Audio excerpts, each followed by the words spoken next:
All right, so I I am like live right it. now with JD Pickell of 365 Sports, of Cornell Glory as well, and part-time Baylor Bear. So, Mr. JD, is there anything that you'd like to tell the audience? Maybe your first name's Joshua, something fun. Yeah, I mean, my first name actually is Joshua. Is that a guess in the dark, or is that something you just you Oh, this is knew? Or research. This is oh, serious student okay, radio here. We research our I topics. love it. I love it, man. Well, I mean, in terms of stuff I'd like the audience to know. I mean, I'm like you said, a Cornell grad, and I'm kind of Waco by association right now, but love college football. Kind of the uh, my favorite thing in the world, next to my beautiful fiance and my faith. Follow on right now, and then CFB with JD. So it's a lot of places you can reach me, but Twitter is probably the best spot to get all of the content. The hard count with JD on Sic Em 365. We've got Mm-hmm. college football unfiltered, also on Sic Em 365. Best place to reach you is on Twitter. Very knowledgeable guy, played the sport, knows the sport, loves the sport. And I think the most impressive was Cornell grad. You just sort of dropped that in the beginning, but that's easily the most I impressive. appreciate it. I appreciate it. It takes a lot to go to an Ivy Well, League thank you. They school. definitely. Hey, well, the part about playing us what's called support your admission. So I definitely had no business going to that school. And like I say, it's the greatest underdog story ever told. Greatest comeback story ever told too. There's a few times where Brian, I'm not sure we're gonna make it through, but no, man, it was a blast, a great 4 years, and happy to be able to live to tell the tale. I mean, the fact that you have to phrase it as "I live to tell the tale" really tells me exactly how that underdog story went and that come from Yeah, behind story went. I mean, I'm feeling that right now. I'm 30, learning college for the first time ever. I love it. spent 6 years getting my brains bashed in and turned into mashed potatoes for the army for not enough money, and come here and I'm like, oh yeah, that's right. There are letters in math. Ooh, this is gonna be a rough 4 years. Yeah, it's kind of, they spring that on you, don't they? It's never in the course name. It's always in the fine print for whatever reason. But no, I'm with you. I was never I as possible. Yeah. I actually like math, so I'm just sort of dogging on it. It was kind of an adjustment period, that's for sure. Uh so Yeah, without a doubt. we're entering conference play with, I think, two of the more underrated games on the schedule. Well, three technically. Two of them happen in Texas. We got Texas Tech versus Texas, and then we've got Iowa State at Baylor. Then the other one that I think is probably the second or third most exciting, depending on how you rank them, is you've got Oklahoma State and Kansas State, and that's one that could really decide who's coming these three games could decide who's coming 2 through 6, because the middle of the Mhm. Big 12 is always just so wide open. Uh, any particular favorites you got for those? Yeah, I mean, we're kind of getting spoiled now with the first, really, I guess, full of conference play. Kansas State, Oklahoma State's an interesting one to me because Oklahoma State, who over the year I think there were a lot of people's hot pick, maybe contend for that 3 or 4 spot in the Big 12, and looks that way at all in the early going. I've been out on Spencer. He's really performed very lackluster, to say the least. I mean, they've been able to win in spite of him these last couple of games. So you look on the other side, you say, okay, well, you've got a kid who's really still getting his. I mean, it's not his true freshman season, that was a year ago, but still his freshman season if you count the COVID. I mean, if you're using COVID math in that. But no, I mean, I'm excited to see this game. I think Kansas State has been extremely impressive in the early going, and they look a lot like Kansas State teams of old. Of okay, we're going to play ferocious in that 7. We're going to run the football at you. We're going to have a good running back. And then we're going to have our quarterback manage the game. And I mean, to his credit, Will Howard did that against a team like Nevada a week ago, who a lot of people were picking to potentially upset Kansas State. Because Carson Strong's all the rave and going to be a high pick. And so all that's to say, I take Kansas State in this game. I think if it was in Manhattan, I like Kansas State by a lot. The fact that it's in Stillwater makes me think it'll be a little bit closer. But at the end of the day, I just think Spencer Sanders is too unreliable. He's too free with the football for me to feel comfortable about taking Oklahoma State. So they got a lot on defense. They got some good skill players as well. But at the end of the day, I think the efficiency and smash mouth play of Kansas State on offense is what gets it done. Still live here with JD Pickell of Sic Em 365. I like what you say, but I have two corrections. One, Nevada was actually the favorite going into that by Vegas lines. They were Really? favored by 2.5 points. There you go. It was so hyped, and I'm still not completely out on Spencer Sanders. I love an underdog story. I love third chances, fourth chances, fifth chances, because Lord knows I'm having like chance number 10 out here. But I like giving extra chances. I'm still not out on him. And Oklahoma State's going to run the football. That's how they're going to play this game. And the thing I like best about Kansas State's defense is the secondary. I don't know how that matchup's going to work. I mean, Kansas State lost one of the best defensive ends in college football in Wyatt Hubert to the draft. And I loved watching him play. He was one of those guys that didn't get drafted. And I just thought, wow, I can't believe that nobody didn't see that talent there, that sheer power. Maybe it's just because people are still saying the Big 12 doesn't play defense, even though that's objectively not true. Right. But that's one of those matchups where I'm gonna be interested to see what this Kansas State defensive line can do to stop Mike Gundy's ridiculous running offense, because it is just hard. That offensive line is not good, and it's a lot worse without Tevin Jenkins.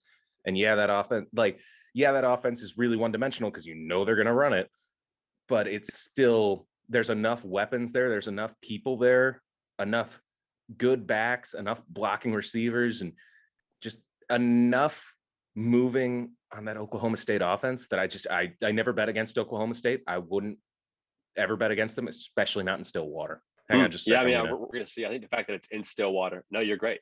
So we both like Oklahoma. Well, you like Kansas State. I like Oklahoma State. I'm going Kansas State. Got to go with the Cats there, man. I'm sorry. I don't blame you. I have a hard time betting against Chris Kleiman. I really like Chris Kleiman as a head coach. If the job at Michigan opens, I would expect Chris Kleiman to make a serious push for it, because he's a Midwest guy. He knows how to recruit the area. He can do more with less, and he's got a really nice flair to him that I just like. That's just Michigan. It's like hard work, not a lot of extra, well executed, do more with less. That screams Michigan football to me. We'll see, I guess, when that job. I mean, they're playing pretty well right now. Not to get you off track too much, so we'll see. We'll see how vacant that job becomes. But I mean, it checks out to me. So we'll see as that happens. But I'm sure there'll be a lot of names that will get thrown around for that conversation when the Michigan job does eventually come up, and whether that's this year or 2 years down the road. Well, that's always going to be the conversation, but the millions of dollars that they have, it's always going to be is this a premier job? I think the blue blood dynamic has shifted in college football to the point where you see teams like Tennessee, Nebraska, schools like Tennessee, Nebraska, Michigan, proud storied histories, but they've just been losing for the better part of 2 decades. Are those really premier? USC, you could throw them into the mix. Are those really premier jobs anymore? Yeah, I mean, I would say USC, I would say absolutely, just because of all the money that goes into it, because of the way they've been more competitive than Nebraska or Tennessee has. I mean, USC was playing for a Rose Bowl not too long ago, and we're in a Cotton Bowl not too long ago either. And so I think for that reason, I would say USC is in a different category to me than a Tennessee and a Nebraska.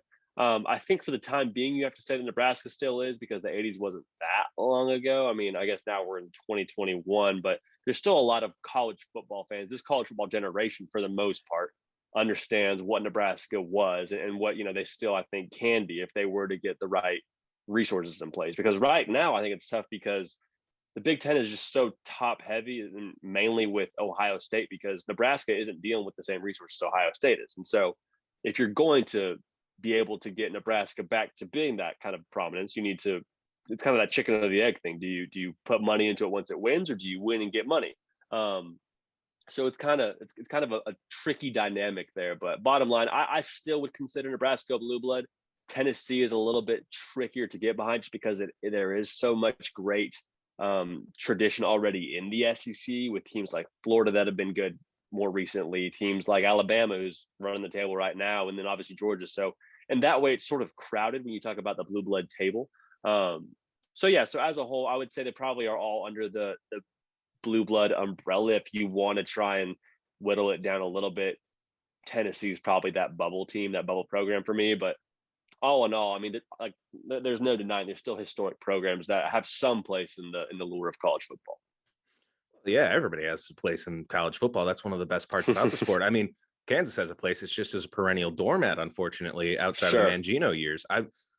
Kansas is one of those programs that should be better based off of their location, based off of I mean, Kansas City's right on their footprint. Do kids really want to go to Columbia that badly? Yeah, they're in the SEC, but we're talking just regionally wise. Lawrence is 30 minutes, 25 minutes from Kansas City. That's closer to home. They have the money. They just poured it all into the basketball program at the wrong time instead of the football program. Kansas should be much better, but they're not. And they still have a spot at the table in college football, and that's great. Vanderbilt still has a spot at the table, despite the fact that they care significantly more about grades than they do about football. And that's what makes the sport special is, yeah, it's a lot harder to get good, and it's a lot harder to get to those elite tiers, but there's still a place for you if you're not elite. Sure.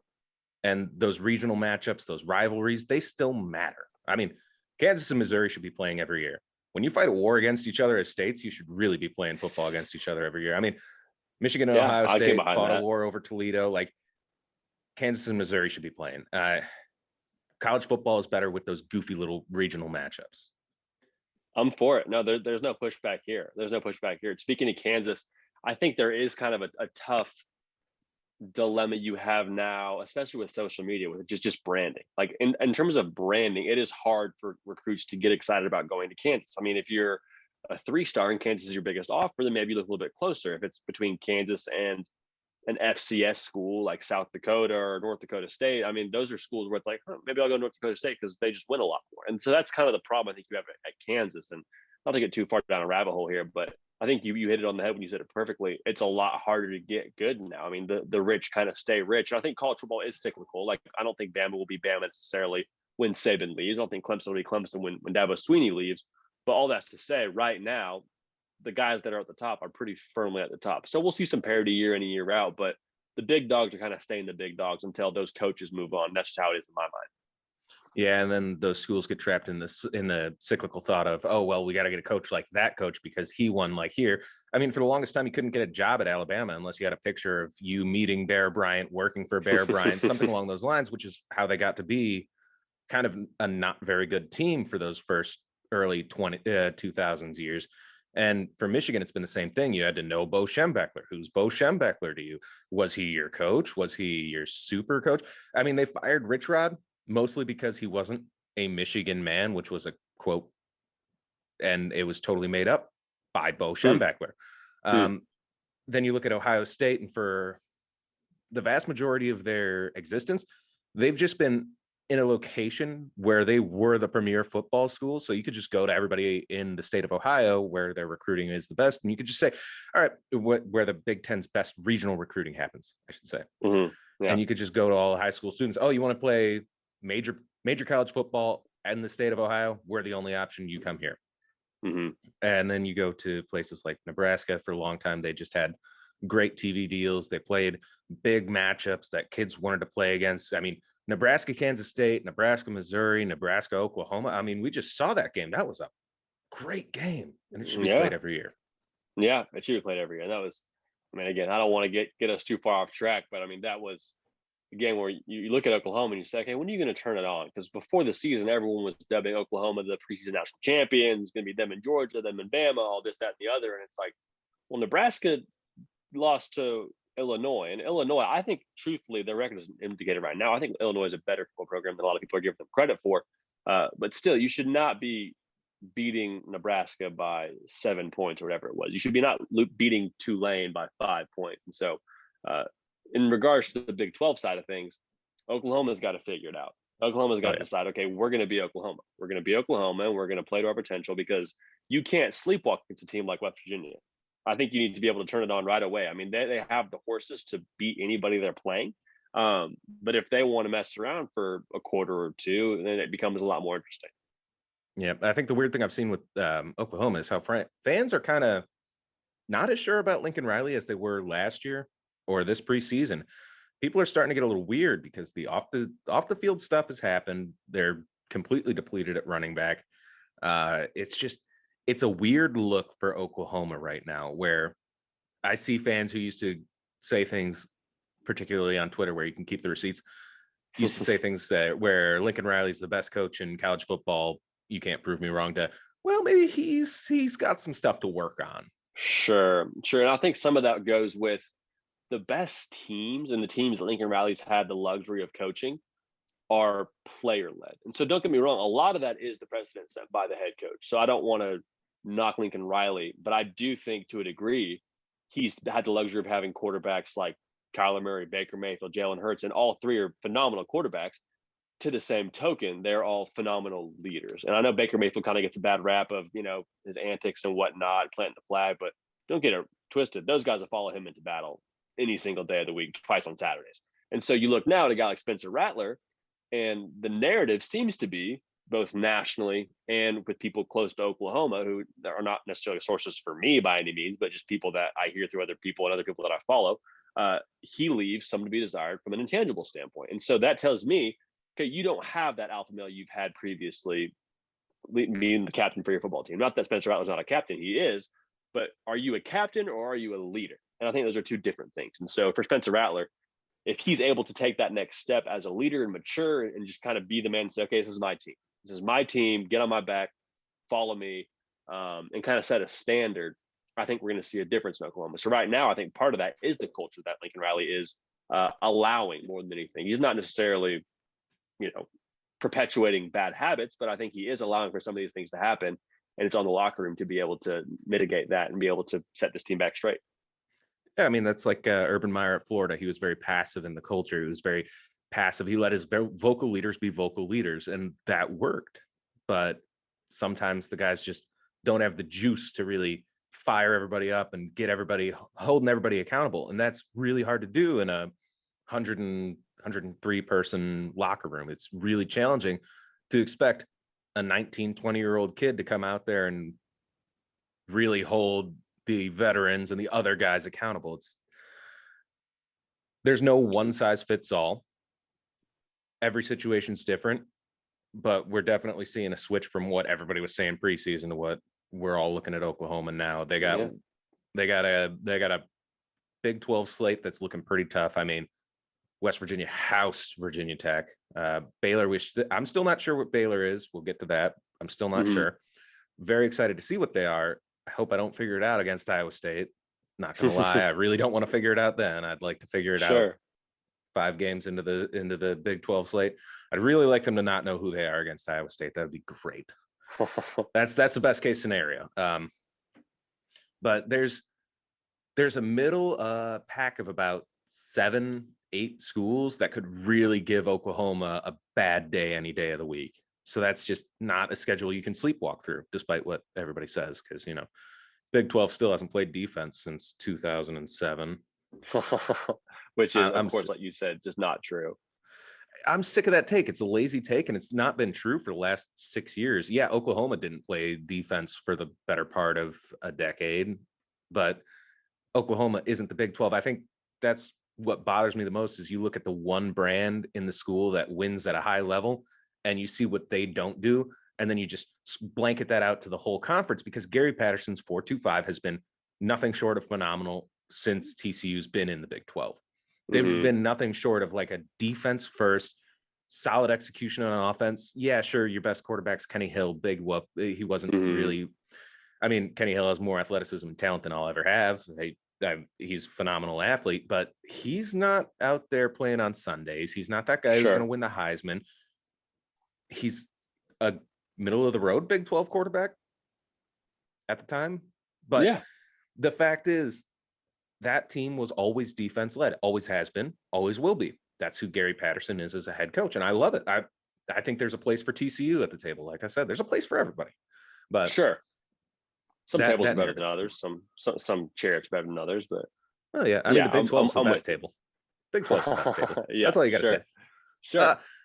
I mean, I have a hard time saying that we're the strongest conference, because that's just not true. I don't need to be the strongest conference. I want to be the most fun to watch on Saturdays. I don't care who makes the most money. I don't understand why fans care about who makes the most money. That's the weird part when people are like, "Oh, well, look at our revenue share."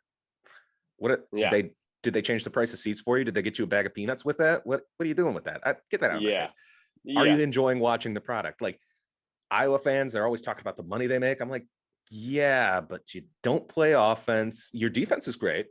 Don't get me wrong. That's a tough defense. We learned that one the hard way. Hoo boy. But I don't enjoy watching Iowa football, and I don't think you could find a sober Iowa fan who could say, "Oh yeah, real fun to watch, real treat on Saturdays."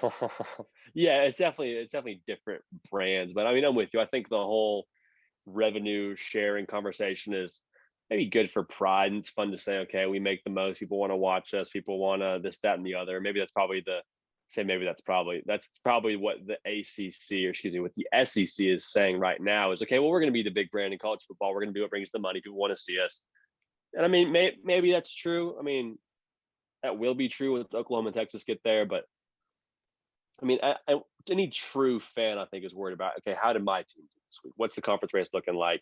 Because at the end of the day, nobody is really benefiting from that revenue sharing piece that doesn't wear a suit every single day. So it just is what it is. But I mean, it's fun to talk about. It's fun for us to sit here and talk about and kind of break down how the carousel of different teams and realignment and all of that. But when it comes down to it, I think you just need to be careful with how much stock you're putting into different conferences as a fan when your team is, you know, I mean, relativity of your team is what you should be looking at.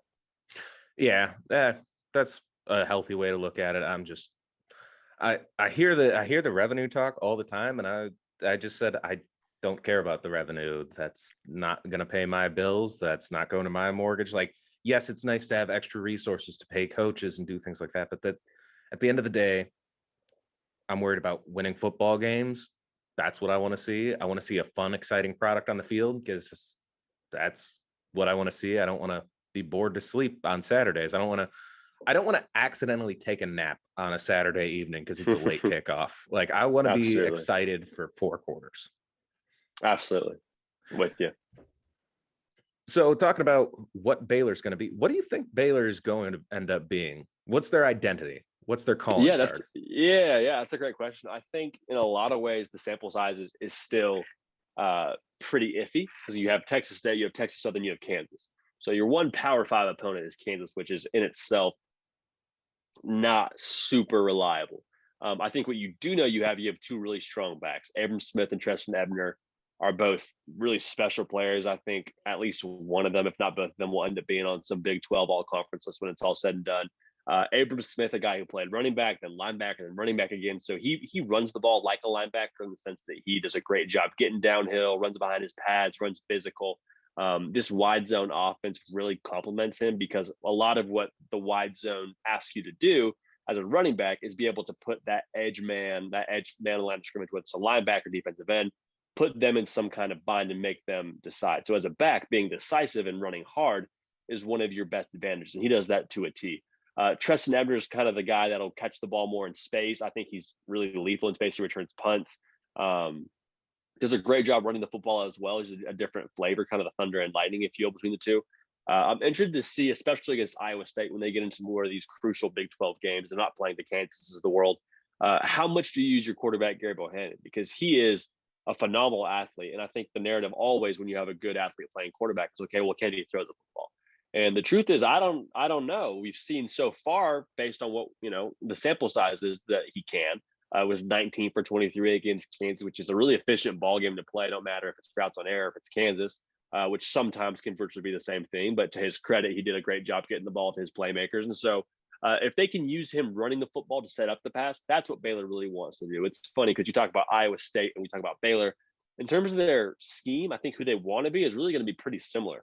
Iowa State, like I'm sure you would get to, they want to run the football to set up the pass and allow Brock Purdy to have more open windows. And same for Baylor. They want to allow that wide zone to get working so they can hit you over the top with Tyquan Thornton, who's a 4-2, 4-3 guy and is going to be, I think, a big factor on Saturday. So Huge. All that's to say, it's going to be pound the clock, dictate the tempo. And this game to me comes down to, okay, almost who can get that lead first and play with the lead, because both these teams aren't really built to score quick and in a hurry. Right. And I mean, the one thing I've noticed that's different between Baylor's of past and Iowa State, particularly the 2019, the last iteration we had of the Matt Bowl, which was one of my favorite games, was the Matt Bowl. I look forward to it every year. Baylor versus Iowa State, Matt Rule, Matt Campbell, both fiery guys who I just loved watching on the sidelines. Maybe Matt Rule was a little bit more reserved, but it was still a great thing because they both had such similar philosophies and like identities and what's the word I'm looking for here? approaches, and they were Yeah. such big culture guys where culture was everything. And I love Matt Rule. I'll never stop raving about him. But the Matt Bull, boy, 2019 really kicked my butt. That was a rough one. That was a rough one because we were going in there. I was sure we were going to win that football game. Nope. And then I thought Baylor wasn't going to have a good year, and then they go off and make it to the Sugar Bowl. Right. Show me. Yeah. I mean, did it end super well for Baylor fans, but still a fun year nonetheless. Yeah, but I think the key difference I see when I see Baylor and when I see Iowa State is Baylor is really happy to throw deep, take the top off you. Iowa State really likes possession. We really like to skew that number. I always heard it was an artificial stat, the time of possession thing, but you can tell when Iowa State's on their game when time of possession is skewed wildly towards their favor. Whereas with Baylor, I mean, I'm thinking about 2019 Oklahoma, obviously it's a completely different ownership of this team, but they just went out and took an early lead. It's almost like time of possession didn't even matter to them. And they took those deep shots. They exploited bad coverages. They did the things that Iowa State really doesn't want to do, even when they have the opportunity. And it's that one small difference between the two programs that I've noticed. I mean, do you think Dave Aranda is going to want to go down that same path? Is that what the goal is there at Baylor? Yeah, I think absolutely. I think a lot of it is similar to Iowa State. If they can run the football and not have to throw it, I think they will. I think once Iowa State starts packing the box more and bringing down Greg Eisworth and Hasheem Young to come fill, then I think that's where you're going to see Tyquan Thornton over the top or RJ Sneed over the top. And it's funny because this is the first year in their new offense. They call it the RVO, the relentlessly violence offense or something along those lines. Maybe I'm missing the acronym. But bottom line, they want to be physical up front. And then when they can take a shot deep, they will. A year ago, it drove Baylor fans crazy because one, they had no offensive line play, and two, they would never push the ball vertical.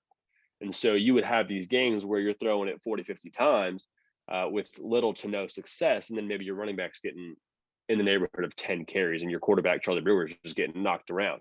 And so Baylor fans are really happy to see one, identity, and two, the fact that identity contains a vertical component, because there was none of that a season ago if you're watching the Bears. I only watched Baylor a little because I knew it was going to be rough. You can't transition from an all-time.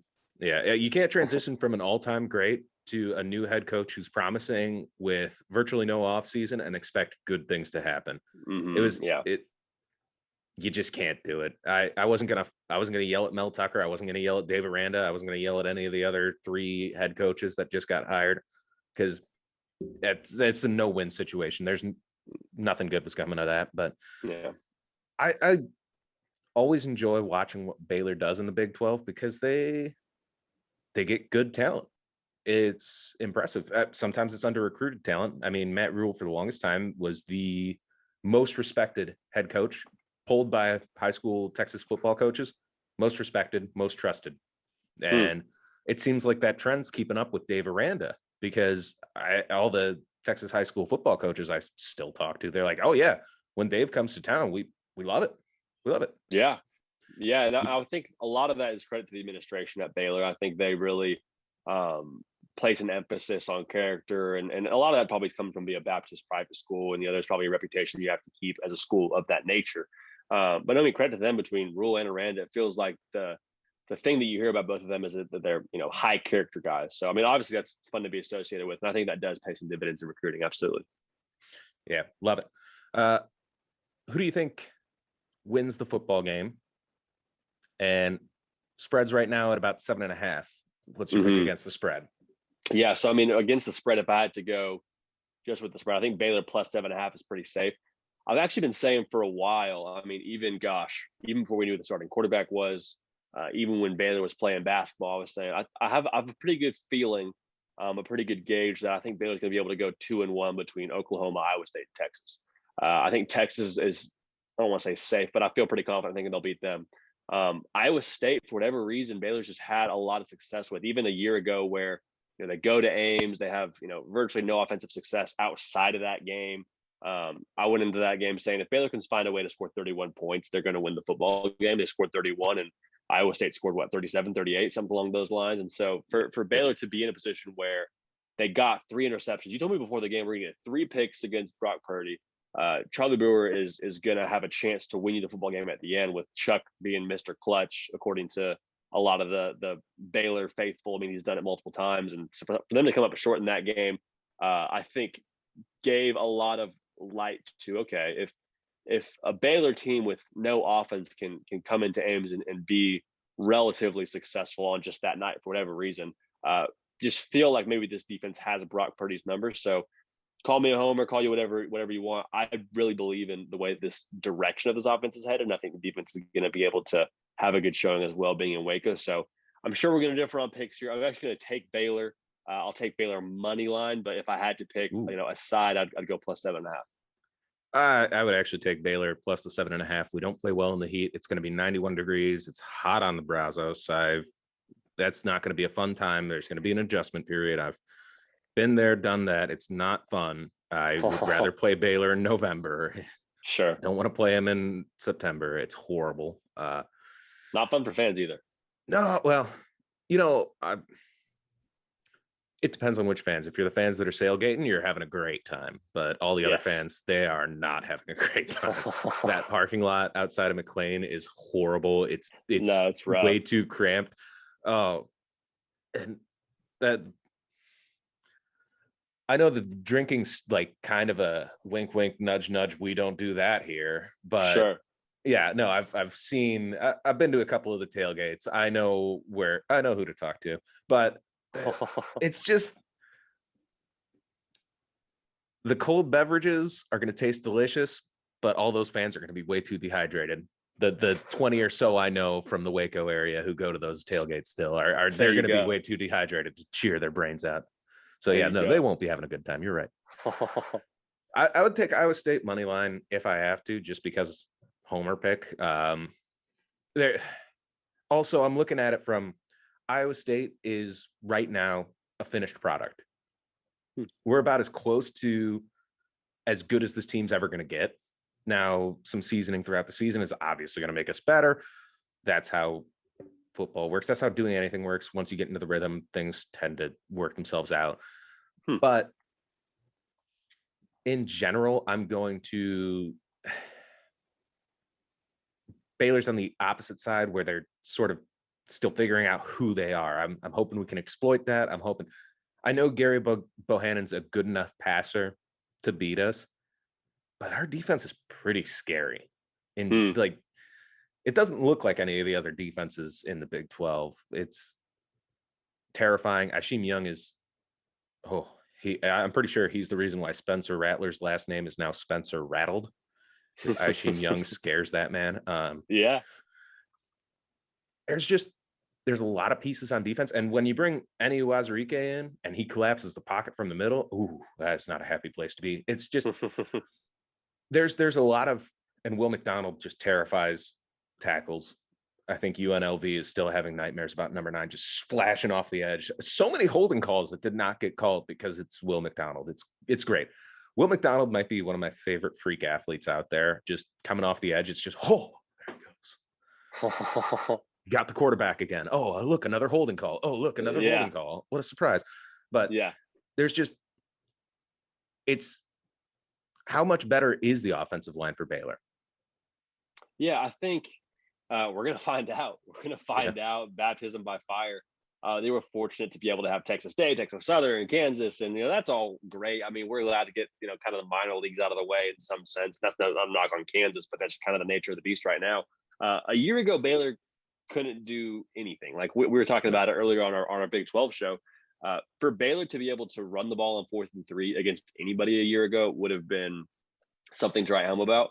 To be able to do it against Kansas is like, okay, awesome. Like that, there is some improvement there. So the great news for Baylor fans, offensive line play cannot possibly be worse. Now, will it be enough to stand up to what Iowa State's bringing defensively? We're going to find out, and then we're going to find out pretty early on in this game.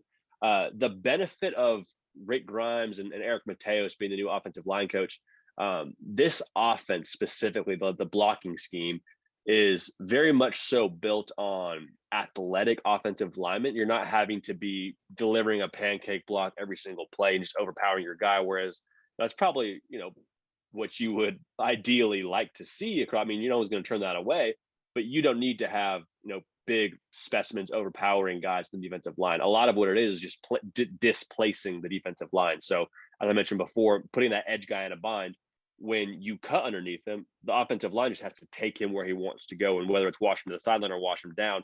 So being able to I guess, bend and be quick and get to your spot is going to be crucial for Baylor. So to answer your question, I don't know. I think we're going to find out, like I mentioned, in a hurry on Saturday, but feel substantially more confident about the offensive line than anyone did a few months ago.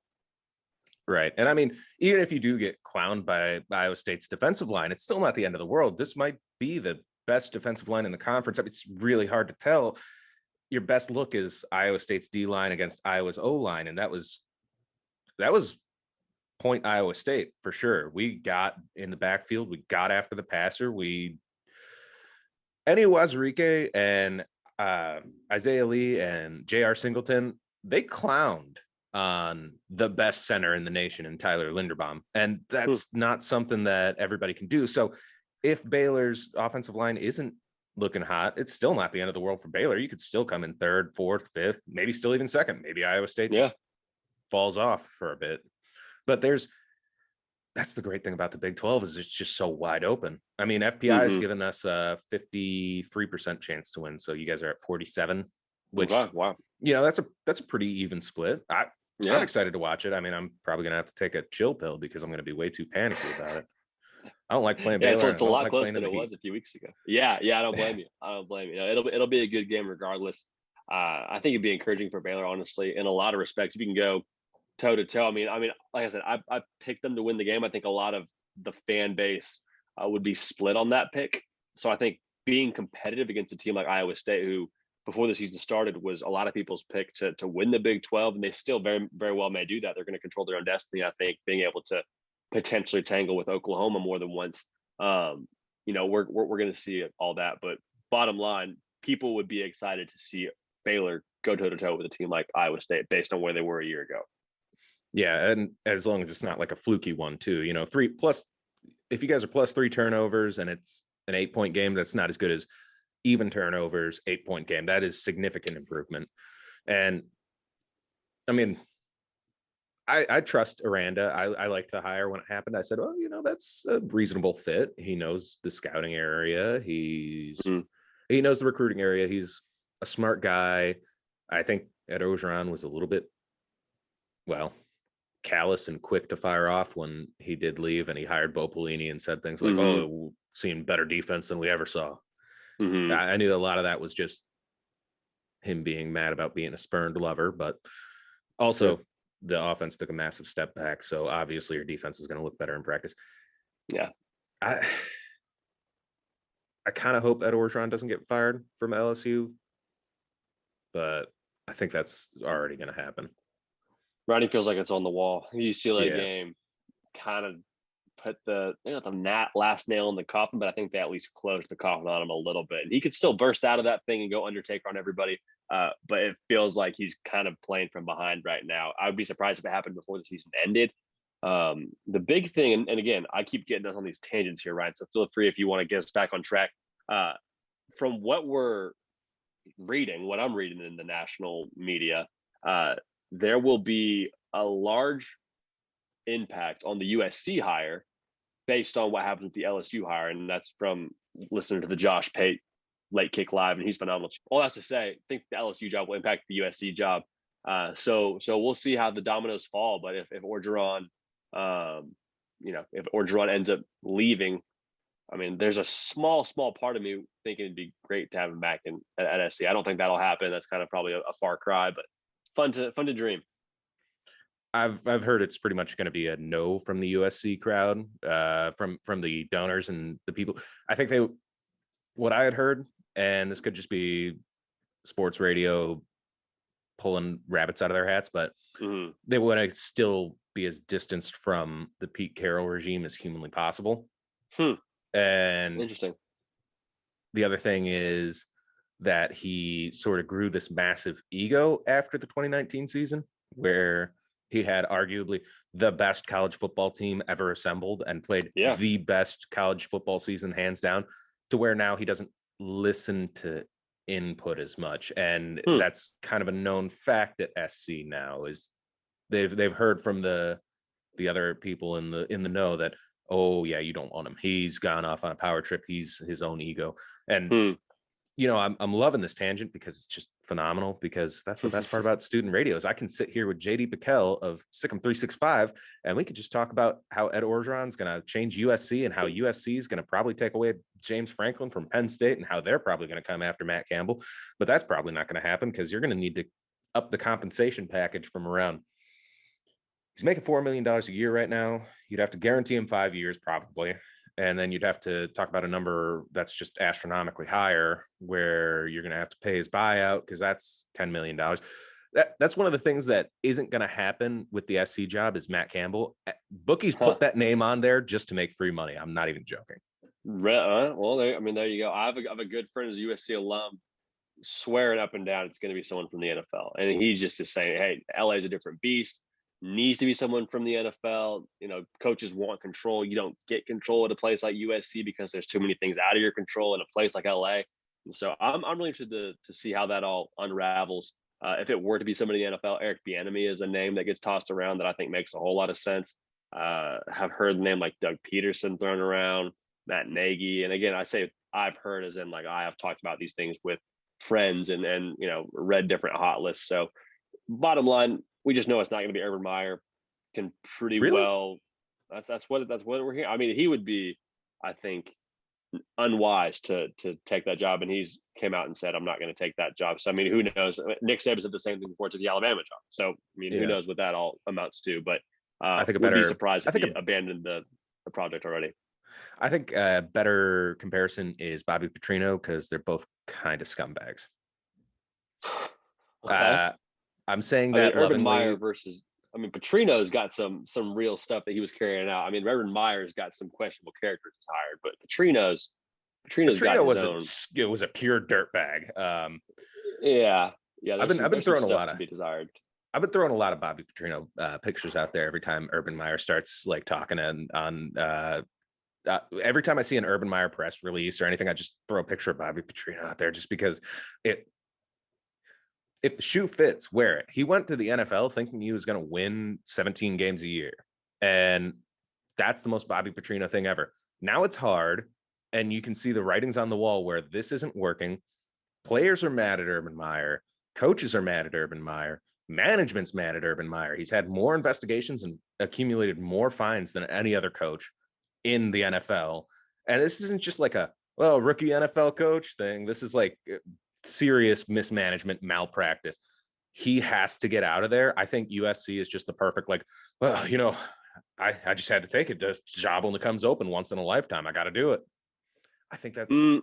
I think it's week 3. I think we got to play the long game. If he wins 5 games in a row here, we'll say, hey, great hire. He's not going to. We'll see. If it were to happen, though, you should understand the script would flip that quickly. And I think that's just the hilarious part about sports is winning just changes a whole lot of things. So we'll see. I would be surprised if it happened. But if it did, I would be excited for USC because that'd be a great get for them.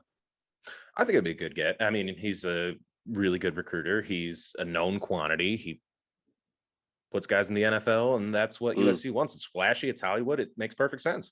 Absolutely. He's got a couple of these too. Yeah, a couple of rings. He's got some hardware. That's for sure. He even got one at Utah when they were in the Mountain West. Good job, Urban Meyer. The thing that I know that Jacksonville's not going to win any football games this year is because the serious mismanagement of resources. Urban did what Urban did in college, where he stocked up on a bunch of perimeter weapons and running backs. Doesn't work in the NFL. Your team was giving up 4.7 yards per carry under a defensive head coach last year. That does not work in the NFL. That is a horrible thing. And you don't even draft a defensive lineman. You don't draft an edge rusher. You don't really need an edge rusher. There were 3 position groups I thought you could completely ignore in the draft for Jacksonville. You had wide receiver set. You had linebacker set. I analyzed this every pick that they made. I was like, oh, this is not going to work. This is not going to work. This is not going to work. You have a swinging door at left tackle. You have no center. The rest of your offensive line is just horrible. And you're giving up 4.7 yards per carry. You need to get big up front on both sides of the trenches, and you draft a quarterback and then a running back in the first round. Not what you do when you're a rebuilding team. He's building that team like it's a college team, and it's just not going to work because that's not how the NFL game is. You got to be bigger than the other guy in the front. You can get away with that in college. You can get away with some deficiencies in the offensive and defensive lines when you have seriously skilled perimeter weapons and seriously skilled running backs. You cannot do that in the NFL.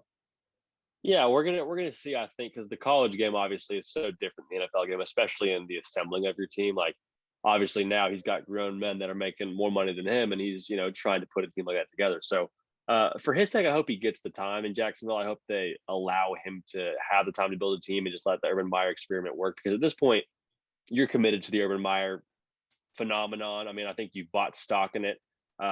So to cash out and to kind of cut your ties too early, I mean, what do you have to lose? You're the Jacksonville Jaguars. I don't think there's a ton of other life rafts coming your way that are going to be substantially better. I hope they see this through because I think, it's crazy enough to where, maybe it works. I don't pretend to be an expert on the NFL game at all, but I do hope they give him time. I guess that's the bottom line or my thesis there. No, I get that. And we'll get off the NFL thing because that was just a pet peeve of mine. Like, I told everybody who could listen. I came on the radio and I said, and Jacksonville is about to is about to challenge for the worst record in the NFL. I know Texans and Lions were hot picks, but like at least they have offensive and defensive linemen. Jacksonville doesn't have that, and you're throwing a rookie quarterback behind no offensive. And off the NFL now. It was a great time. I love it. I love it. Yeah, I get really passionate about sports. It's one of the things I love most in the world. I love football. Baseball was actually my first love. Love baseball. I think it's the greatest game ever played. Football is the greatest competitive sport, greatest team sport ever played. College is the best example of what football can be at its best. And I just love it. I love it. So we were talking about money and we were talking about all that fun stuff here with JD Pickell from Sic Em 365. He had some interesting points about, what revenue actually means to fans who toed it out. And we mentioned the topic of conference realignment. And, those Sic Em 365 guys, they did a real darn good job on YouTube and on terrestrial radio covering this whole realignment 3.0 for the Big 12. What'd you think about this one? Appreciate that. I mean, I think the new realignment, to me, plan A would have been, okay, let's merge with another Power 5 conference. Let's merge with the Pac-12. Kind of keep the branding, if you will, of having like, hey, we are this big Power 5 mega conference. I think that, in my mind, would have been plan A. But I think when all the dust settled, I think we got really 4 pretty solid teams that make a lot of sense, both financially and from a competitive standpoint. The thing that I wanted to avoid was merging completely with the AAC. And that's not a knock against the AAC, but when you add 8 Big 12 teams to 11 teams that are in the AAC, it is no longer the Big 12. It is 19 teams, the majority of which are teams from another conference. And so that's not really a merger so much as it is, okay, you're just taking on a lot of other teams that maybe don't add as much. And that's not a knock against Eastern Carolina, but that's just the fact of the matter is you probably aren't gaining as much as you would if you were to go out and add the BYU like you did. And so I'm very happy with the teams they did add. Again, I think BYU is a phenomenal get. They've been wanting to join a Power 5 conference for a while. UCF is a whole new market, the biggest enrollment in the country. They're going to be a problem, I believe, with Des Malzahn staying there for ideally a long time. I don't think he's leaving anytime soon. Cincinnati, especially if Luke Fickell stays, they're going to be a force to be reckoned with. And again, these are all new markets with Cincinnati, with Orlando, with Utah. And also, I say Utah, the Mormon community as a whole is now Big 12 fans. And Paul Catalina, who's on the Big 12 show and does a lot of great work for 365 Sports, the 3 to 6 show, he has this saying, hey, there's new Mormons every single day, and they're all watching BYU. And so that's phenomenal for the Big 12 from a dollars and cents standpoint. Houston, to me, is interesting because Houston, as a product on the field, I think is solid. It's not UCF, it's not Cincinnati, it's not BYU right now. It has been in the past. I mean, it played for New Year's Six bowls. I guess it was a BCS bowl at the time when they played Florida State. I believe it was BCS. Could have been New Year's Six at the time. But They won as an a whole, AAC championship in 14, and I think they played in a New Year's Six. okay, so that must have been the year then. That might have been the last year of the It was the BCS. last year of Herman, I believe. Yeah. Okay. Yeah. I think that was the last year when it was Auburn and Florida State in the title game. But all that to say, I'm a little bit interested that they were added just because now you have another school that's in Texas that you have to recruit against. And so not to say that they should have run from that or been against that. That was, I think, a little bit of a, oh, okay, we're going to add that. That's great. I mean, I'm for that. But for Houston, now you have to go toe to toe with teams like Baylor, like TCU, like Texas Tech for those recruits. And so you are now trying to get up to speed as being a Power Five school. So I think you have the benefit and the curse of joining the Big 12 because you're in a pond where there's already a lot of other fish in your exact area of the pond. So they'll have their work cut out for them. But bottom line, I think all of these are additions as opposed to teams that are just going to fill up space. Yeah, that's all great insight. And one of the reasons I was very excited to have you on is you're a very intelligent, insightful guy. And, you know, JD Pickell of Sic Em 365, he just does such great work over there on their YouTube channel with the hard count and just giving you a nice little 5 to 10 minute quick hits of great information and insight. But I think the real reason that Houston got in was Tillman Fertitta. He has invested so much of his personal money into facilities, program, everything. And it's just, it shows that Houston cares. Houston actually does care about football. That despite what Aggies and Longhorns will tell you, there are Houston fans in the city of Houston. It's not just Aggie land. It's not just Longhorn land. There are people who went to there. It's a massive student body that cares about football. They're going to care a lot more when they're in the Big 12 and when they're playing Baylor and when they're playing Texas Tech and when they're playing TCU. I mean, yeah, they play SMU, but that doesn't mean as much to them as playing Power 5 football. And you're going to see fans turn out because if there's one thing I've learned about Texas, it's that there are a lot of fair weather fans, and that's a good thing. It's a good measuring stick for programs because you know if you're not doing the right things because it starts showing up in the ticket boxes on Saturdays and Sundays if you're the Cowboys.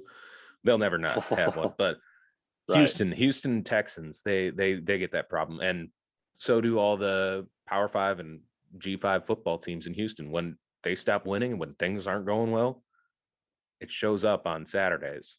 The crowds get a little lighter, and it hurts to see it on TV. It hurts as a fan, but it's the right thing because it sends a message to the board of directors, to everybody else, to the athletic department.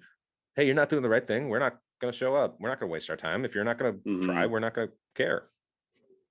No, without a doubt. And I think one way they can become competitive quickly, not to say they won't be competitive quickly, but one way they can make, I think, a bigger splash is kind of that similar blueprint that Howard Schnellenberger did with Miami. If you can rope off the state of Houston, I say the state of Houston loosely, as in the way that Howard Schnellenberger said the state of Miami.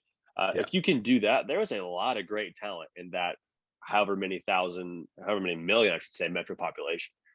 If you can just lock down Houston and just get yourself 3 or 4 Ed Oliver caliber players, and that's obviously a pretty tall task. And I don't mean that legitimately just 5 stars, but if they can rope off even just a fraction of the kids that are phenomenal in Houston, they're going to have a chance to begin that build. And so it's going to be a snowball effect. If they can kind of get the guys on board and start winning and kind of make Houston cool in the same way UCF's kind of made their program cool with claiming the national title and the undefeated season and stuff like that. I mean, winning will beget winning. And so kind of being some guys that get on the ground floor is going to be enormous for Dana Holgorsen and that staff in the first few years in the Big 12, assuming Dana Holgorsen's still there.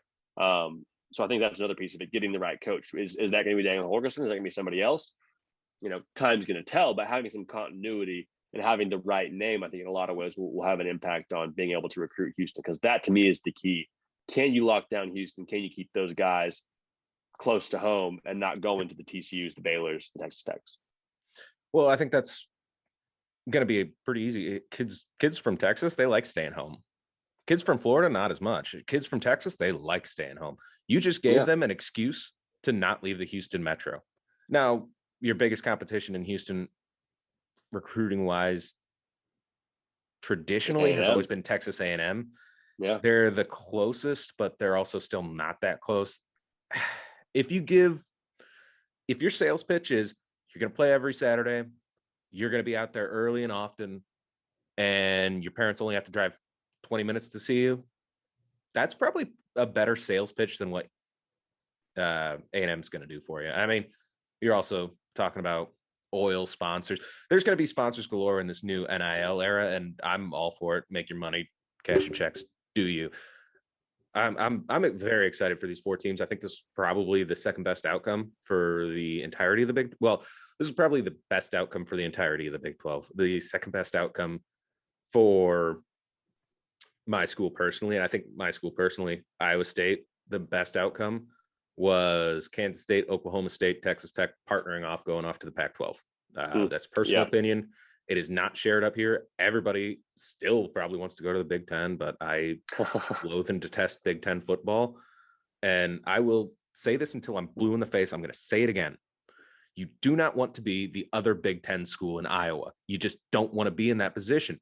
You're always going to get little brothered. And then you lose the one marketable thing that you actually had over Iowa.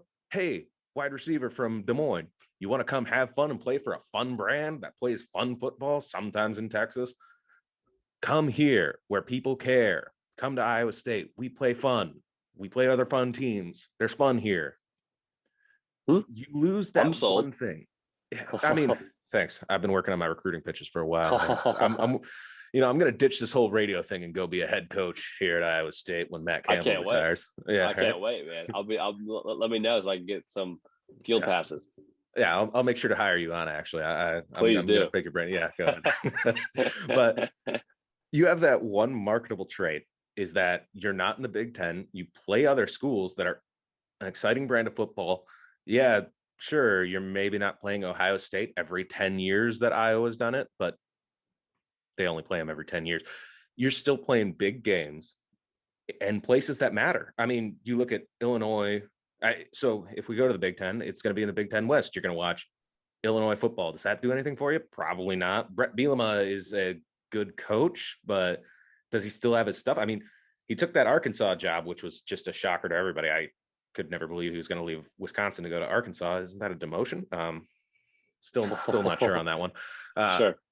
But does that really excite anybody? Do people want to go to Champaign? Do you really want to go play Northwestern? I don't. I personally want it, but that's just my own opinion. That's my own opinion too. My goal for this whole thing was for like the thing that was going to be the best for me was Iowa State still playing Kansas State in football every year, Kansas in basketball every year, and Oklahoma State in football every year. Now, keeping Baylor around was a nice bonus. I enjoyed the Matt Bowl. I enjoy the little sizzle we got. We're going to see some flare ups on the football field. Oh yeah. Because there's always some juice to this to this football game. It's a borderline rivalry. I love it, but it's budding for sure. Yeah, it's beautiful stuff. But those are the games I want to see. Yeah, I'd love to see Missouri come back and play for the Telephone Trophy, and see Missouri Kansas, and see Missouri Kansas State, and see Missouri Nebraska, and see all these great games that used to be. But that's not realistic. Now, I mean, we might go to 8 conference games, and then we can schedule Telephone Trophy and the Cyhawk. I'd rather not play the Cyhawk ever. I'd rather start playing the Telephone Trophy, start playing Nebraska again.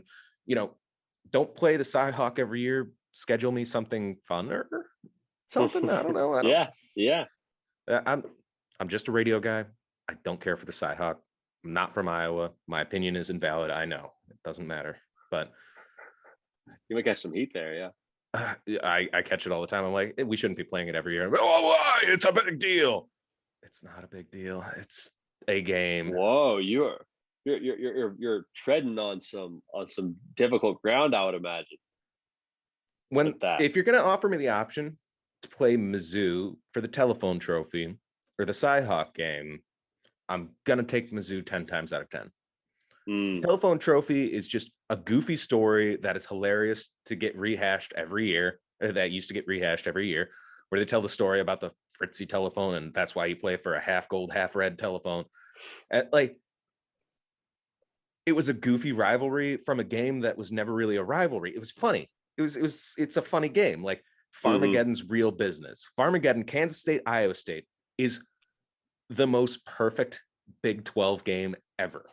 It's wacky, it's goofy, throw rankings, throw predictions out the window. It's just going to happen. It's going to be an hour of your life you're going to never regret losing. I mean, sometimes you regret it when Iowa State loses. Sure. Yeah. But those are the games I want to see. You know what the Cyhawk is? It's getting yelled at by people who don't understand football, and just generally I don't enjoy talking to outside of whenever I absolutely have to. I do not talk to Iowa fans just because they're very not pleasant. There you go. Yeah. Personal opinion. But, you know, I'd love to see some Mizzou fans. Love to talk to them. Love to share some wacky telephone pictures and stuff. You know, just do stuff like that. Yeah. I want something more fun. I want something different. I want something exciting. The Cyhawk is boring football. Our schedule is boring as dirt because you're going to play an FCS school from the Missouri Valley Football Conference. Then you're going to play, and it's usually UNI, and then you're going to play some G5 team, usually from Ohio, and then you're going to play the Cyhawk. And I don't care for any of those three non-conference games. Give me something fun. Yeah, I'm with you. I think those are all very reasonable requests. Oh, thank you. While I'm at it, I'm quitting this whole student radio thing and going to take over the athletic department. I'll make sure to hire you on it. Please do. Keep my resume on file. Yeah. We'll do, because I'm still over here talking with JD Pickell of Sic Em 365. Such a great character-driven young man over here. I think I could say young man because I'm pretty sure I'm older than you. Yeah. I appreciate it. Yeah. I'm here for you. So, word came out, possible expansions in the near future with the Pac-12. Any thoughts or feelings on that? You know, I think the Pac-12 was originally the pretty girl that the Big 12 wanted to take to the dance. And so now it kind of feels like, okay, well, you got, 4 teams that are, going to add to your conference. And, I don't necessarily have a pulse on that. I think there's a lot that will sort of play itself out as the expansion wheels sort of turn. I don't know that anything will happen before 2023. That's just my sense on things. And again, I could be way off base there. I'm curious to see as to how much the Pac-12's rejection, quote unquote, of the Big 12 will play a factor in future expansion, because I think the Big 12, truthfully, in my mind, wanted to find a way to add some of those teams or merge or have some sort of deal get done there. And so the fact there wasn't a deal done, in some ways may kind of jettison for the time being the Big 12's appetite to merge. Now, money changes everything. Money is what drives this whole thing. You'd be crazy to not add USC and Oregon and schools like that to your conference or to your, to make a mega conference, especially depending on how the SEC does things. So, I guess my answer to that is we'll see. I'd be excited about it from a competition standpoint, dollars and cents standpoint. I can't imagine it'd be a bad move. But right now, I'm happy with the chess move the Big 12 made as a whole. I think if it goes to 16, which kind of feels like the number you need to get to, maybe it's another conversation. But the fact that Pac-12 passed originally makes me think, okay, that may not be the long-term play. Do you have any particular schools you'd like to see in Big 12 play? Oh, gosh. And from a realistic or unrealistic standpoint? Just both. I mean, both, man. I mean, being from California, would love to see USC, UCLA join the party. I think that'd be amazing. From a more realistic standpoint, it feels like Arizona State is right in that territory of, the Big 12 already recruits Arizona pretty heavily. There's a lot of ballers from Arizona, Spencer Rattler's from Arizona. Brock Purdy. Brock Purdy's from Arizona. Bijan Robinson from Arizona. So there's a lot of kids that I think would be excited to come to a Big 12 school from the Arizona territory, and coaches already recruit Arizona. So, Arizona State makes a lot of sense. So from my realistic take, I'd say both Arizona State. From a non-realistic standpoint, I would love to get some California schools. Even Oregon would be a lot of fun. I know Baylor has a home schedule with them in late 2020s. I want to say 2028, 2029 maybe. So I mean, that would be a whole lot of fun to get some Nike money back on board as well, and Yep. just have them around. I mean, everybody benefits from that. But so the short answer there is USC, UCLA. If I could pick two on my wish list. What about four? So would it still be USC, UCLA, Oregon? Ooh, I get four. I get Yeah. four. I'll go. Yeah, we're going to 16. Okay, I get four. I'll take USC, UCLA. Gosh, we'll throw Oregon in there. If I get Oregon, I feel like I have to take Oregon State too, which I don't know if I want to do. But in You could this always take scenario, Washington. I'll take Washington. Be a great ad too. You know what? Let's throw Stanford in there just for the heck of it. We'll add some academic prowess, a little bit more smash mouth. We saw them play Kansas State earlier, and that honestly, it wasn't super competitive, but I thought it was fun to watch. I mean, I love their brand of football they play. So I'll go Stanford, Oregon, USC, UCLA. Yeah, and I love David Shaw as a head coach. He's just great people in general. I try and watch his press conferences. I feel like I'm the only guy who watches Pac-12 football sometimes because I talk about it. And people are like, "Who are you even talking about, man?" Yeah, I don't know David Shaw, but that's all right. No, he's just great people. He's always got like great clips. Like there are some coaches that give you great clips because they're just wacky and wild, like Mike Gundy. I love Mike Gundy. I will watch his press conferences borderline religiously because you're always going to get something great out of Mike Gundy. And then there are people who you watch because they give you like real interesting thought-provoking insight, or just something kind of like, oh yeah, I never thought about it that way. And that's, for me, that's always been David Shaw and Gary Patterson. Gary Patterson doesn't really say a lot, but every now and then I hear like something like, oh, I never really thought about it that way. Like particularly when he thinks about defensive stands or decisions he made in game. I just go, without a doubt. I never really thought about that. Yeah. But see, my list is different. We're obviously not poaching the SEC and the Big Ten in this. Otherwise, I'd bring back Nebraska and Mizzou without a doubt. For sure. I don't even want Iowa. They can stay over there in boring football land. But I want Washington State and Oregon State. Okay. Now, why is that? The reason is Washington State, Iowa State, 2019 Alamo Bowl. Culturally, Washington State fans, exact same fit. Like they are pound for pound Iowa State fans. They're like exactly the same. Pullman's lovely. Kind of a small stadium, small setup, but love them. Same thing with Oregon State. Corvallis is beautiful. Lovely road trips. I mean, you're getting some of the best road trips out there. And I just enjoy it. And then, of course, I got to throw Utah in there. So that way we get the Holy War as a conference game. And then that would be electric. I would love to see that. Probably Arizona State, just because they're a better football school than Arizona, and it's still in Arizona. Do you feel obligated to take schools as a package? Because that was what I was going back and forth with when you asked me that question. Like, do I need to take both USC and UCLA? I mean, because I like that you left the Arizonas out of it. I mean, you took one of them, you took ASU and left Arizona. What's the logic there? If there's not a law, I don't feel a need to. Like, I'd love to take Va-Tech. I'd bring Virginia Tech in a heartbeat, but they're tied to Virginia. I'm not going to bring in Virginia. I don't want Virginia. Cool, good basketball school. Don't want them. I want something that's going to make Saturdays in the fall better, because that's what really drives the bus here. That's what I get up for. That's what makes me like jittery with excitement, is good college football and playing teams that are similar to us culturally. You could say that, well, Iowa State's similar to Wisconsin and Minnesota. We're really not. We're just geographically very similarly located. We're not culturally the same. We're an ag and tech school. I want more ag and tech schools in here. Yeah. Baylor's a religious school. BYU fills in that nice little religious holy war. It's going to be a great time. I'm going to be very excited because you guys play them week 4, if I'm not mistaken. Yeah, homecoming. It's going to be good. October 16th in Waco. It'll be a party. I'm very excited for that. I mean, that's a good little taste of Big 12 football for the year to come. We can call it the Dr. Pepper Bowl. Can't wait. Yeah, and then you got BYU, TCU. They hate each other. It's going to be lovely. It's going to be good. Yeah, no caffeine though for BYU. So no Dr. Pepper for the BYU faithful. No Dr. Pepper. Yeah, you're right. You're right. I forgot about that. They got those wacky rules. I love it. Wear that magic underwear, man. I love it. Do you, BYU? You make me happy as a human being. Like, diehard Catholic, still love BYU football. Like, I hate Notre Dame. love BYU.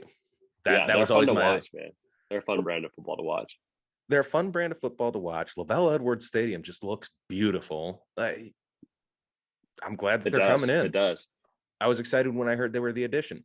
I mean, about as excited as I could be. All right, No, I'm so with you. wrapping up. I'm with you. Hell yeah. All right, so wrapping up thoughts here with JD Pickell from Sic Em 365. Great man with great hair over on Sic Em 365. I Got any appreciate final that. wrap up thoughts? Man, I think just as a whole, it is going to be so fun slash maybe funny to look back at our conversation in a few weeks from now and say, how do we not see that, Iowa Yep. State was going to run the table and win the Big 12? How did we not see that maybe TCU was the one in the grass the whole time that we didn't give enough credit to? Oh, we should have known that, Oklahoma was going to lose 4 games. And so just the wackiness of college football is something that is the reason why we love to talk about it, why it gets such a great following. And the way that this has just been so much parody this year already, I think there's more of that to come. But no, couldn't be more excited. You can find me on Twitter at JD Pickell, JDPICKELL. There will be a link as well where you can find some of my other YouTube content. But no, grateful for you having me on, man. I'm excited for this whole realignment and the way the season's going to play out. Yeah, so am I. I'm super duper excited. I can't wait for round 4.0 here for realignment. I'm glad we all got to stay together as one dysfunctional family of 8 schools. It's going to be a great time. All right. Absolutely. Thanks so much for coming on. You've been a real treat to have on. Man, the pleasure was all mine. Anytime you want to do this, we'll make it happen. But enjoy the game Saturday. All right, I will. I might not. I can't promise that. It really depends on how that game goes, but I'll try. One of us will, either way, whether it's you or me. One of us will. Hey, hedging the bets here. Hedging the bets. I got to talk to somebody who's going to be happy if I'm not, and you got to talk to somebody who's going to be happy if you're not. Beautiful stuff here.